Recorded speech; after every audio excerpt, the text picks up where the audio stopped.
Mark எழுதின சுவிசேஷம் 5வது அதிகாரம் 35வது வசனத்திலிருந்து வாசிங்க. மார்க் 5வது அதிகாரம் அதோடைய 35வது வசனத்தை வாசிங்க. அவர் இப்படி பேசிக்கொண்டிருக்கையில் ஜபாலே தலைவருடைய வீட்டிலிருந்து உம்முடைய குமாரத்தை மரித்து போற என்று சொல்லப்பட்ட காரியம் அங்கே உண்டாயிருக்கிற மரித்து போனார்.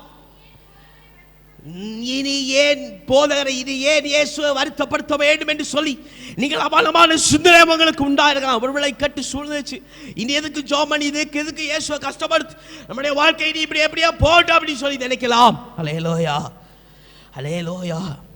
ஆகிய தொடர்ந்து வாசிங்க. அவர் சொன்ன வார்த்தையை இயேசு கேட்டதும் ஜெபாலய தலைவனை நோக்கி, பயப்படாதே, நீ விசுவாசம் உள்ளவனா என்று சொன்னார். அல்லேலூயா அல்லேலூயா அல்லேலூயா. ஒரு காரியத்தை குறித்து நீ யோசித்து அநேக பாரமா நீ நினைச்சிருக்கலாம். அல்லேலூயா அல்லேலூயா. நீ ஒரு நினைக்கலாம், போதும் செபிச்சதெல்லாம் போதும், அவன் நீ வாரது போல பார்க்கலான்னு சொல்லலாம். நீ பார்க்குற நேரத்தில் ஆண்டவர் சொல்ல, உன் சிந்தனை ஆண்டவர் பார்த்து சொல்லுற. அல்லேலூயா.